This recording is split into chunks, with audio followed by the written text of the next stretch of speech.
Hello everyone, this is Anirudh Walia. तो surface chemistry में lecture number 5 में जो आज अपन बात करने वाले हैं कॉलॉइड सॉल्यूशन के बारे में बात करेंगे। आसान टॉपिक है, मज़ा आएगा। और जैसा कि आप देख रहे हैं अभी तक अपन लोगों ने एंजाइम्स के रिगार्डिंग लेक्चर नंबर 4 तक कंप्लीट कर लिया था। लेक्चर नंबर 5 कॉलॉइड सॉल्यूशन क्या है, ये मिल्क का ग्लास क्या है, अभी थोड़ी देर में पता लग जाएगा क्या है इसके पीछे की कहानी। उससे पहले बता देता हूँ कि क्लास 12 के रिगार्डिंग कुछ बच्चे जो बात कर रहे थे, सॉलिड स्टेट पूरा मैंने अपलोड कर दिया है।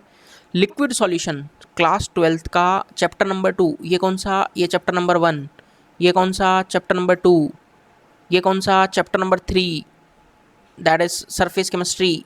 पूरा पी ब्लॉक है, पूरा पी ब्लॉक अपलोड कर रखा है दोस्त, एक एक लेक्चर, एक एक ब्लॉक। केमिकल काइनेटिक्स चैप्टर 4, ये सारा चैप्टर अवेलेबल है। और सरफेस केमिस्ट्री आप पढ़ ही रहे हैं, रिएक्शन मैकेनिज्म डिटेल्ड 19 लेक्चर्स का कोर्स है, यानी चैप्टर 10 एनसीईआरटी के हिसाब से चैप्टर 10, यदि आप एनसीईआरटी के हिसाब से बात करो तो चैप्टर 1 2 3 4 5 10 और पूरा पी ब्लॉक लगभग सब कुछ अवेलेबल है भैया इस यूट्यूब चैनल पे। आपको कोई भी टॉपिक पढ़ना हो, कोई भी टॉपिक पढ़ना हो, सिर्फ टॉपिक के नाम के पीछे मेरा नाम लिख देना, यानी chemical kinetics by Anirudh Walia, electrochemistry by Anirudh Walia. आप जैसे ये सब लिखेंगे आपको प्लेलिस्ट मिल जाएंगे और आप वीडियोज़ को आनंद उठा सकते हैं। क्लियर है? आइए अब कॉलॉइड्स के बारे में कहानी को मैं स्टार्ट करने जा रहा हूँ। बहुत ही आसान, बहुत ही मज़ेदार। कॉलॉइड सॉल्यूशन क्या है, इसका मतलब सबसे पहले एक रेंज समझो। आप सबसे पहले एक रेंज को समझो। यहाँ पर मैं लिख रहा हूँ 1 नैनोमीटर, यहाँ मैं लिख रहा हूँ 1000 नैनोमीटर। 1 नैनोमीटर से पार्टिकल का साइज़ यदि छोटा है, क्या बोला, 1 नैनोमीटर से पार्टिकल का साइज़ छोटा है तो उसको ट्रू सॉल्यूशन बोल देते हैं। और 1000 नैनोमीटर से यदि साइज़ बड़ा है तो हम उसको सस्पेंशन बोल देते हैं। मतलब क्या है, मान लो एक पानी का ग्लास है, एक पानी का ग्लास है, उसमें बहुत शानदार एकदम क्लीन पानी है, तो ट्रू सॉल्यूशन का एग्जांपल है, एकदम ट्रू सॉल्यूशन का एग्जांपल। और वहीं इस पानी के अंदर थोड़ी सी सैंड मिला दूँ, थोड़ी सी सैंड मिला दूँ तो बॉटम में मिट्टी बैठ जाएगी। तो ये क्या है, सस्पेंशन। ये क्या है, सस्पेंशन।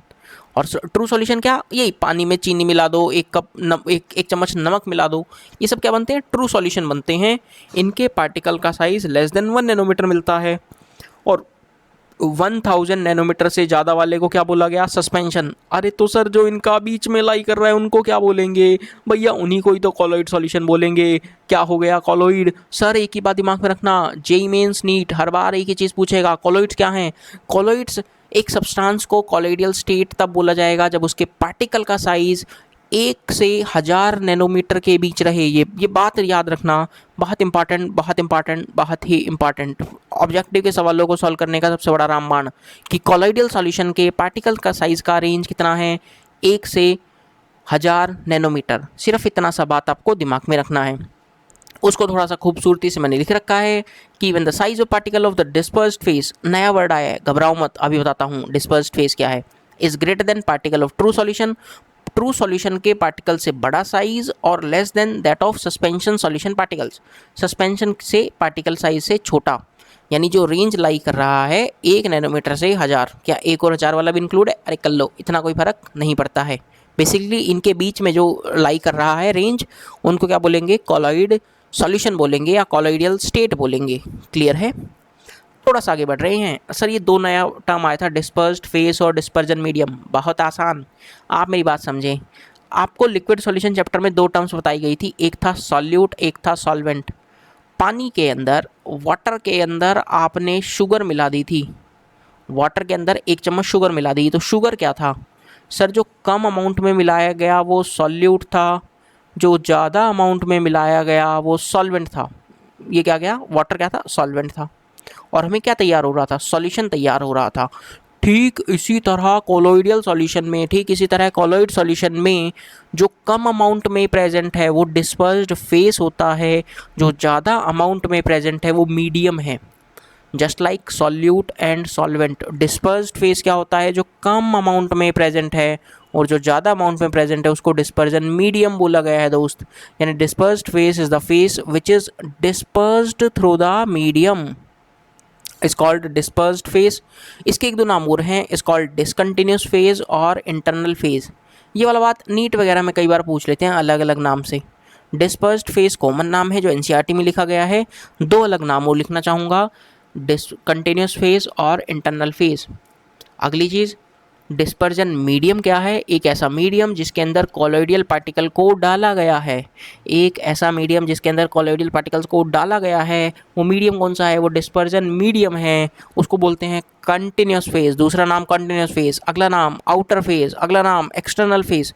ये अलग अलग नाम से इंपॉर्टेंट है, नीट में अक्सर लोग पूछ लेते हैं, नीट में अक्सर पूछ लेते हैं। क्लियर है? बोर्ड में पूछेगा तो ये पूछेगा define dispersed phase, define dispersion medium. तो एज इट इज़ ये जो लेक्चर नोट्स आपको दे रहा हूँ ना, ये बहुत रामबाण है हर सवाल को बनाने के लिए। ओपन चैलेंज है दोस्त, इससे बेहतर आपको कहीं नहीं मिलेगा। इसलिए हर चीज़ को, हर बात को ईमानदारी से सुनना, ईमानदारी से लिखना, आपका काम आसान हो जाएगा। थोड़ा सा आगे सर, एक दो एग्जाम्पल दोस्त। यानी कॉलोइडल सॉल्यूशन कैसे बना है दोस्त? Dispersed phase plus dispersion medium से मिलकर बना है। जैसे एग्जाम्पल बताओ, एग्जाम्पल क्या है? इन गोल्ड सोल, मैं ऐसे लिखूंगा, देखो आपकी बार सोल वर्ड आएगा। सोल वर्ड का मतलब कॉलोइडल सोल की बात हो रही है।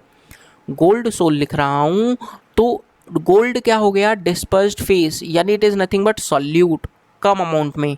और वाटर क्या है? डिस्पर्जन मीडियम यानी solvent. Just like solute, just like solute and solvent, just like solute and solvent. जो कम अमाउंट में प्रेजेंट है वो डिस्पर्स्ड फेज, जो ज़्यादा अमाउंट में प्रेजेंट है वो डिस्पर्जन मीडियम गोल्ड सोल में। इसी तरह मैं आयरन सोल बोल दूँ, इसी तरह मैं आयरन सोल बोल दूँ, Fe सोल, या मैं आयरन सोल बोल देता हूँ। ऐसे सोल लिख रहा हूँ, बस सोल, एन हटा दो यहाँ से, सॉल्यूशन नहीं सोल।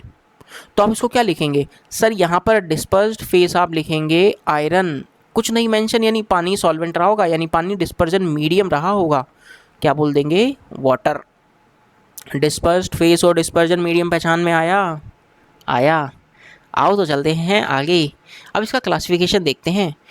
बहुत ही प्योर थ्योरेटिकल टॉपिक रहता है, बट इवन दो जितना मज़ेदार बना सकते हैं उतना मज़ेदार आप लोगों के लिए बनाएंगे।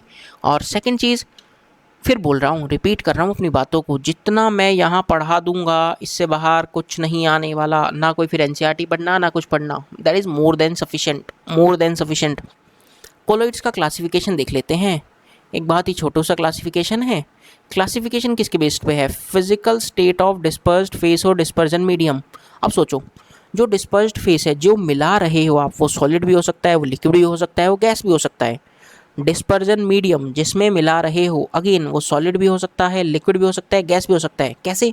अब इसके कॉरस्पॉन्डिंग एक टेबल है। पहली बात, ये टेबल क्या हमें याद रखनी है? आंसर है yes, you have to remember, याद रखना है। धीरे धीरे याद हो जाएगी समय के साथ, है ना, क्योंकि जेईई मीन्स या नीट में डायरेक्ट सवाल पूछते हैं। वो कैसे मैं बताऊंगा, जब प्रैक्टिस क्वेश्चंस कराऊंगा ना, जब आपको पता लग जाएगा दोस्त। अब देखना, यहाँ पर मैं बात करना चाहूँ तो सबसे पहले यहाँ पर क्या बात करेंगे हम? डिस्पर्स्ड फेस की बात कर लेते हैं। डिस्पर्स्ड फेस में सॉलिड डिस्पर्स्ड फेस है एंड डिस्पर्जन मीडियम भी सॉलिड है, यानी सॉलिड को सॉलिड में मिलाया गया है। तो कैसा कॉलोइड बनता है? सॉलिड सोल बनता है। मतलब सम कलर्ड ग्लासेस, जेमस्टोन, ये मोती वगैरह होते हैं ना, जो ये पंडित लोग बनाते रहते हैं मोती वगैरह, ये क्या है? कॉलोइड का एग्जाम्पल है, जहाँ डिस्पर्स्ड फेस, डिस्पर्जन मीडियम दोनों क्या हैं? सॉलिड हैं। अब इसी तरह सॉलिड को लिक्विड में मिलाएंगे, सॉलिड को लिक्विड में मिलाएंगे तो जनरल बोलते हैं सोल बन जाता है, मतलब पेंट्स, मतलब पेंट या सेल फ्लूइड्स। वो दो एग्जाम्पल याद रख लो। अगला क्या है? सॉलिड को गैस में मिला रहे हैं तो उसको बोलते हैं एरोसोल। एरोसोल, ये नाम याद रखेंगे, जैसे स्मोक, डस्ट। लिक्विड को सॉलिड में मिलाया तो क्या बन जाता है? जेल, जैसे चीज़, बटर, जेलीज, ये सब क्या है? लिक्विड को जब सॉलिड में मिलाते हैं, जेली लाइक सब्सटेंस, सब कॉलोइड्स हैं ये सब। कॉलोइड्स क्यों बोला गया है? क्योंकि इनका पार्टिकल साइज 1 से 1000 नैनोमीटर के बीच लाई करेगा, दैट इज़ फिक्स। लिक्विड को लिक्विड में मिलाएं, अरे सर ये तो वही बात हो गई, इमल्शन बनते हैं, बहुत प्यारा। अच्छा, जो पेंट वगैरह का थोड़ा बहुत ऐड भी आता है, इमल्शन, इमल्शन कंपनी भी है, हाँ हाँ वही बात हो रही है। बेहतरीन एग्जाम्पल क्या है? मिल्क। क्या अब आपको याद आई? इसी लेक्चर के बिल्कुल स्टार्टिंग पेज पे, बिल्कुल स्टार्टिंग पेज पे मैंने मिल्क की फ़ोटो दिखाई थी, दोबारा दिखाता हूँ, ये रहा। यानी मिल्क लिख दिया था, क्या है ये? मिल्क कॉलोइड है। मिल्क क्या? कॉलोइड है, यानी पार्टिकल साइज़ किसकी भी चलाई करते हैं। थोड़ा सा आप केमिस्ट्री भी सीख रहे हैं तो पार्टिकल साइज़ का भी आइडिया रह जाएगा, बता सकते हैं, हमें पता है मिल्क के पार्टिकल साइज़ किस में लाई करेंगे? 1 से 1000 नैनोमीटर के बीच। याद आया? आ गया, बहुत ही शानदार। हेयर क्रीम वगैरह। और सर ये अल्कोहल को, अल्कोहल मतलब वो अल्कोहल प्लस वाटर, जनरली तो सॉल्यूशन बना लेते हैं, जनरली तो सॉल्यूशन बना लेते हैं, है ना। बट हमारा जो दूध वाला है वो, मतलब दूध वाला तो हमारा बहुत तगड़ा इमल्शन तैयार करके लाता है। अब डिपेंड ये करता है कि आपका दूध वाला लिक्विड इन लिक्विड तो मिला रहा है, बट वो डिस्पर्जन मीडियम कहीं वाटर तो नहीं, कहीं वाटर तो नहीं, पानी वाला दूध तो नहीं दे रहा, वो आप पे डिपेंड करता है ना। आगे चलते हैं। Liquid in gas, liquid in gas, liquid को गैस में मिलाया गया कंपाउंड बनता है liquid aerosol, fog, mist, cloud, insecticide spray वगैरह। आपने देखा होगा, जैसे ऐसे कहते हैं ना, फोग चल रहा है, फोग चल रहा है, वो यही फोग की बात करते हैं बेसिकली, कंपनी बना दी है, कोलोइड है वो। बेसिकली क्या है, कोलोइड। याद रखेंगे, फोग जो भी जहाँ से आया है, कोलोइड है वो एक। अच्छा सर, वो पानी वाला डिओड्रेंट जो आता है, हाँ हाँ बिल्कुल उसी की बात हो रही है। पानी वाला डिओड्रेंट, लिक्विड वाला आता है ना आजकल, ये फोग वाला आ रहा है पानी वाला, वो यही है, कोलोइड है वो। गैस इन सॉलिड, गैस को जब सॉलिड में मिलाया गया तो सॉलिड सोल बनता है। नाम याद रखेंगे, प्यूमिस स्टोन, फोम, लेदर, बस ये नाम से याद रखना, एक एग्जाम्पल भी याद रख लो, काम चल जाएगा। गैस इन लिक्विड फोम बनाता है, गैस को लिक्विड में डालेंगे तो फोम बनता है, froth, whipped cream, soap, leather, ये झाग वगैरह बन जाते हैं साबुन वगैरह के यूज़ करने के बाद। एक एक एग्जाम्पल बस याद रखेंगे, इससे ज़्यादा कुछ नहीं। अगला एक इंपॉर्टेंट बात यहाँ मैंने लिख रखा है, सर आपने एक चीज़ नहीं ली क्या, gas in gas. Gas in gas को मैंने क्यों अवॉइड किया है, solution of gas in gas is not a colloidal system because it forms homogeneous mixture, वो एक होमोजीनियस मिक्सचर बनाता है, इसलिए हम उसको कॉलोइड में नहीं लेते। क्यों नहीं लेते, क्योंकि वो होमोजीनियस सिस्टम बना लेता है। याद रखेंगे, solution of gas in gas is not a colloidal system because it forms homogeneous mixture. Next, on the basis of dispersion medium, dispersion medium बदलता जाएगा तो कॉलोइडियल सॉल्यूशन भी बदलता जाएगा। कैसे कैसे, आइए बात कर लेते हैं कैसे कैसे। अब यहाँ पे छोटी छोटी बातें दिमाग में रखना। यदि डिस्पर्जन मीडियम वाटर है, यदि डिस्पर्जन मीडियम वाटर है तो कॉलोइडियल सॉल्यूशन सिस्टम को क्या बोलेंगे, hydrosol. It is nothing but hydrosol, या वाटर यानी एक्वासोल भी बोल लो। Aqua is nothing but for water, यानी एक ऐसा सोल है आपके पास जिसके अंदर डिस्पर्जन मीडियम क्या है, वाटर, तो क्या बोल दिया, hydrosol, Aquasol. Alcohol dispersion medium हो तो बोलोगे एल्कोसोल, बेंजीन हो तो बेंजोसोल, एयर हो तो aerosol. Air is the dispersion medium तो नाम दे देंगे एरोसोल। एयर मतलब क्या, गैस। जैसे गैस डिस्पर्जन मीडियम है, सॉलिड में गैस को मिलाया गया तो एरोसोल दिया था, यानी डिस्पर्जन मीडियम यहाँ क्या थी, गैस, एयर। दिमाग में याद रखेंगे। बहुत छोटा सा, बहुत छोटी सी बात थी। थोड़ा सा आगे, ये बहुत प्यारा टॉपिक है, बहुत ही मज़ेदार, बहुत ही शानदार। सर अब मतलब बस थोड़ी सी कहानी बता दो, बहुत दिन हो गए कहानी सुनाए हुए, सुनते हैं कहानी, आनंद उठाते हैं देखो कहानी का। मान लो यार हुआ क्या, हमें कॉलोइडियल सॉल्यूशन बनाना था, कॉलोइडियल सोल बनाना था। क्या बनाना था, कॉलोइडियल सोल बनाना था। कॉलोइड सोल बोल लो या कॉलोइडियल सॉल्यूशन बोल लो, सोल ज़्यादा अच्छा वर्ड रहता है। सर इसमें दो चीज़ आती थी, एक आता था डिस्पर्जन मीडियम, एक आता था dispersed phase, DP plus DM मिलती बनता था। अब सर ये है ना, सब कुछ डिपेंड करता है दोस्ती पर, मतलब या डिस्पर्स्ड फेस के पार्टिकल डिस्पर्जन मीडियम के साथ यदि मिक्स होना चाहते हैं, यदि इंटरेक्ट करना चाहते हैं तो एक तरह का कॉलोइड बनता है, यदि इंटरेक्ट नहीं करना चाहते तो एक तरह का कॉलोइड बनता है। मतलब यदि डिस्पर्स्ड फेस के पार्टिकल डिस्पर्जन मीडियम के साथ दोस्ती करना चाहते हैं तो जो कॉलोइड बनता है उसको बोलते हैं लायोफिलिक, लायोफिलिक कॉलोइड। और यदि नहीं मिलना चाहते तो लायोफोबिक कॉलोइड। हमें कैसे पता, मैं बताता हूँ। जो ये वर्ड है ना, वर्ड फिलिक, इसका मतलब होता है लविंग। लविंग मतलब इंटरेक्शन, अट्रैक्ट होना चाहते हैं। फोबिक मतलब फियर, यानी डर, इंटरेक्ट नहीं होना चाहते। मतलब यदि डिस्पर्स्ड फेस के पार्टिकल डिस्पर्जन मीडियम के साथ इंटरेक्ट कर रहे हैं तो क्या बोलेंगे, लायोफिलिक कॉलोइड। और इंटरेक्ट नहीं कर रहे तो क्या बोलेंगे, लायोफोबिक कॉलोइड। अब डेफिनेशन देख लो। On the basis of interaction of dispersed phase and dispersion medium, it is of two types. नाम है लायोफिलिक, फिलिक मतलब इंटरेक्शन होगा, लविंग। एक और नाम है लिक्विड लविंग सोल्स या इंट्रिंसिक कॉलोइड। ये सब इनके नाम हैं। क्या बोलेंगे, the colloid solution in which particles of dispersed phase have a great affinity. Affinity मतलब बंधुता, यानी लव, प्यार, बॉन्ड बनाना चाहते हैं, इंटरेक्ट करना चाहते हैं। यदि डिस्पर्स्ड फेस के पार्टिकल डिस्पर्जन मीडियम के साथ इंटरेक्ट करना चाहते हैं तो बोल देंगे लायोफिलिक कॉलोइड। अगला है लायोफोबिक कॉलोइड। सॉल्वेंट हीटिंग मतलब इंटरेक्ट ही नहीं करना चाहते, फियर है, फोबिक स्टैंड्स फॉर फियर, इसलिए सॉल्वेंट हीटिंग। यहाँ क्या बोल दिए, सॉल्वेंट लविंग या लिक्विड लविंग, इनको बोलते हैं एक्सट्रिंसिक कॉलोइड। सर ये इंट्रिंसिक एक्सट्रिंसिक नाम है, यदि इंटरेक्ट करना चाहते तो इंट्रिंसिक, इंटरेक्ट नहीं करना चाहते तो extrinsic. colloidal solution in which there is no affinity, there is no love between particles of the dispersed phase and dispersion medium are called lyophobic colloids। तो इनको क्या बोला गया है, lyophobic colloids बोला गया है यदि इंटरेक्ट नहीं करना चाहते। यदि इंटरेक्शन करना चाहते हैं तो क्या बोलेंगे, लायोफिलिक कॉलोइड्स। बोर्ड वगैरह में अक्सर वो सवाल पूछ लेते हैं, define lyophobic colloid, philic and phobic colloids with their 2 examples. 3 number का सवाल बनता है बोर्ड में, 2 नंबर का भी पूछ लेते हैं। जेईई मेंस वाले एग्जांपल पूछते हैं, नीट वाले एग्जांपल पूछते हैं, और 2-4 चीज़ें पूछते हैं जो मैं आपको बताऊँगा, जो आपको याद भी रखनी है। अब थोड़ा सा मैं इसको प्रोसीड कर रहा हूँ दोस्त, आइए स्टार्ट करते हैं।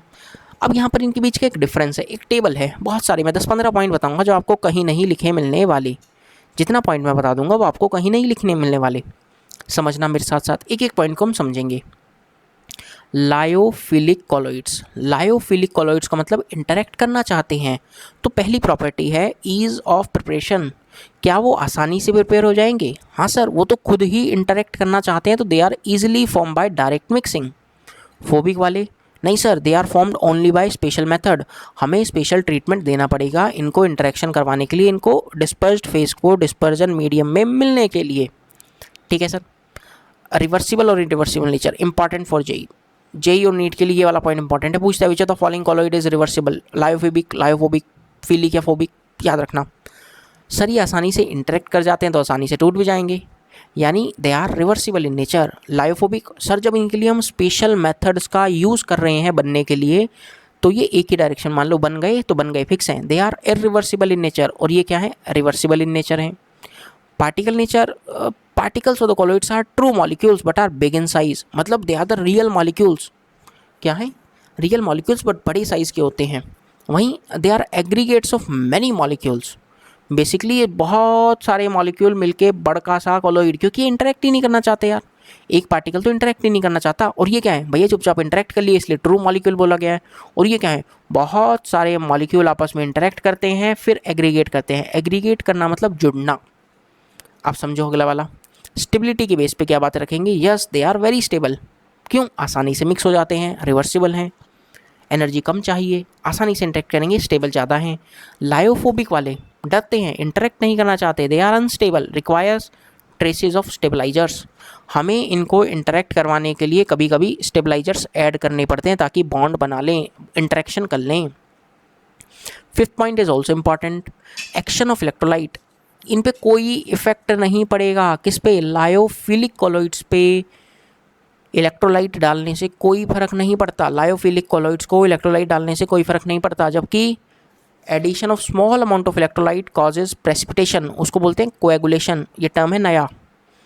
छोटा सा अमाउंट इलेक्ट्रोलाइट डाल देंगे तो प्रेसिपिटेट बन जाता है, उसको क्या बोले हैं, कोएगुलेशन बोले हैं, जिसको भी अपन आगे डिटेल में भी पढ़ेंगे। अब समझना। 6th point, charge on particles, these particles do not carry any charge, इन पे कोई, जब इलेक्ट्रोलाइट डालने से कोई फर्क ही नहीं है, यानी इन पे कोई भी चार्ज नहीं रहा होगा। और फोबिक वालों पर yes they have specific charge, specific direction either towards और anode depending upon the charge in electric field. मान लो इलेक्ट्रिक फील्ड लगाई आपने, मान लो इलेक्ट्रिक फील्ड लगाई, यहाँ मान लो पॉजिटिव पार्ट था, ये नेगेटिव पार्ट था, आपने कॉलोइड डाल दिया।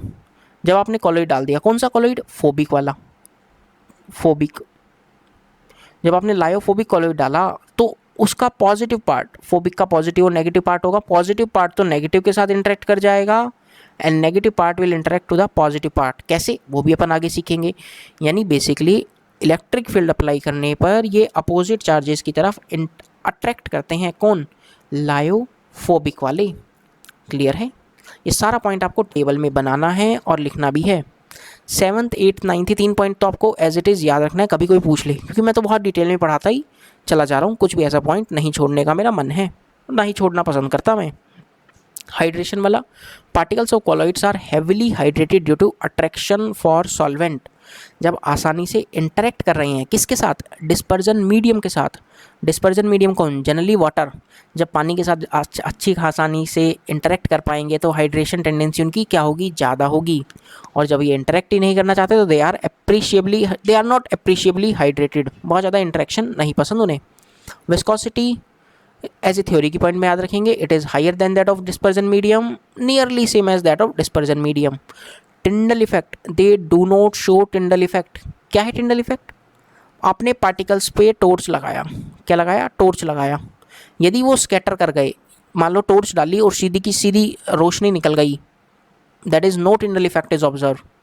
अगले केस में आपने टॉर्च लगाई और पार्टिकल्स ऐसे स्कैटर कर गए, लाइट्स ऐसे बिखर गई, तो क्या बोलेंगे, टिंडल इफेक्ट ऑब्जर्व हुआ है। तो फोबिक वाले, लायोफोबिक वाले टिंडल इफेक्ट दिखाते हैं, फिलिक वाले नहीं दिखाते। अगेन इंपॉर्टेंट वाली बात, ये वाला पॉइंट आप छोड़ भी सकते हैं, स्किप भी कर सकते हैं। Lower than that of surface tension, nearly same as that of dispersion medium. 10th point आप स्किप भी कर सकते हैं, कोई दिक्कत नहीं। 11th पॉइंट, ये सारा पॉइंट आपको कहीं और नहीं मिलेगा, कहीं एनसीईआरटी कुछ भी खंगाल लेना, इतना सारा पॉइंट नहीं है जितना हम पढ़ लेंगे। अगला देखो, coagulation of precipitation. Sir precipitation by high concentration of electrolyte, generally normal conditions पे इलेक्ट्रोलाइट का कोई फ़र्क नहीं पड़ता, बट हम कंसंट्रेशन बहुत ज़्यादा हाई कर दें तो थोड़ा बहुत प्रेसिपिटेशन ऑब्जर्व हो सकता है। और सर ये तो तुरंत प्रेसिपिटेशन बना लेते हैं इवन एट लो कंसंट्रेशन, कौन, फोबिक वाले। याद रखना ये फिलिक की बातें चल रही हैं और यहाँ फोबिक की ही बातें चल रही हैं। 12th पॉइंट, माइग्रेशन इन इलेक्ट्रिक फील्ड। सर जब इन पे चार्ज ही नहीं है, तो माइग्रेट कहाँ से करेंगे, देखो यहाँ देखा ना, they do not carry any charge. जब इन पे चार्ज ही नहीं है तो इलेक्ट्रिक फील्ड में माइग्रेट ही नहीं करेंगे, but they will migrate towards anode और cathode, these particles carry charge. 13th point is important, अब तक का इम्पॉर्टेंट पॉइंट पूरी टेबल से। और एग्जाम्पल याद रखने, एग्जाम्पल ही पूछे जाते हैं दोस्त। मोस्टली ऑर्गेनिक जो नेचर हैं जैसे स्टार्च, जिलेटिन वगैरह, ये सब क्या हैं, फिलिक कॉलॉइड्स, लायोफिलिक कॉलॉइड्स। और इनऑर्गेनिक नेचर वाले जनरली ट्रांजिशन मेटल के सॉल्ट, इन वाटर या गोल्ड में मेटल सॉल्यूशंस, ये सब क्या है, लायोफोबिक कॉलॉइड्स। यानी ऑर्गेनिक नेचर वाले जितने भी कंपाउंड्स हैं, जनरली स्टार, जिलेटिन टाइप, वो सब क्या है, लायोफिलिक कॉलॉइड्स। इनऑर्गेनिक नेचर वाले ट्रांजिशन मेटल सॉल्ट्स यानी डी ब्लॉक वाले सॉल्ट्स वाटर के अंदर, गोल्ड के अंदर, ये सब क्या है, जनरली लायोफोबिक कॉलॉइड्स। इतनी सारी बातें रही लायोफिलिक, लायोफोबिक कॉलॉइड्स के बारे में। कॉलॉइड्स का पार्टिकल साइज़ क्या होता है आप मुझको ज़रूर बताएंगे, और ये सारी बातें मैंने आपको आज बता दी हैं लेक्चर नंबर 5 के अंदर। अब इस टेबल से ना मैं आपसे कुछ पूछ रहा हूँ, क्लियर है। आप मुझे एक एग्जाम्पल बताएंगे, मैं कुछ होमवर्क पूछ रहा हूँ जिसका आपको कमेंट करना है तुरंत, ताकि टेबल याद हो जाए ना। इनडायरेक्टली ये टेबल याद करवाने का प्रयास करूँगा, जो इसमें सबसे इंपॉर्टेंट रहता है। क्या है, आप मुझे बताएंगे सॉलिड प्लस गैस क्या देगा। यहाँ क्या है, डिस्पर्स्ड फेस, यहाँ क्या है, डिस्पर्जन मीडियम। एक एग्जाम्पल लिख दो, खाली एक एग्जाम्पल लिख देना कमेंट में। फर्स्ट, सेकंड एक और पूछ लेते हैं, इमल्शन भी काफ़ी काम आता है, तो लिक्विड प्लस लिक्विड ले लो, एक लिक्विड प्लस लिक्विड ले लो, क्या बनाता है। बस इनका एक एग्जाम्पल ले लो। आप मुझे दोनों एग्जाम्पल कमेंट करके ज़रूर बताएंगे। और लेक्चर नंबर 5 में हम लोगों ने लायोफिलिक, लायोफोबिक के बारे में जान लिया और इन सब की बातें अपन लोगों ने कर ली है। इसके बाद अपन आगे स्टार्ट करते हैं लेक्चर नंबर 6 में। Thank you.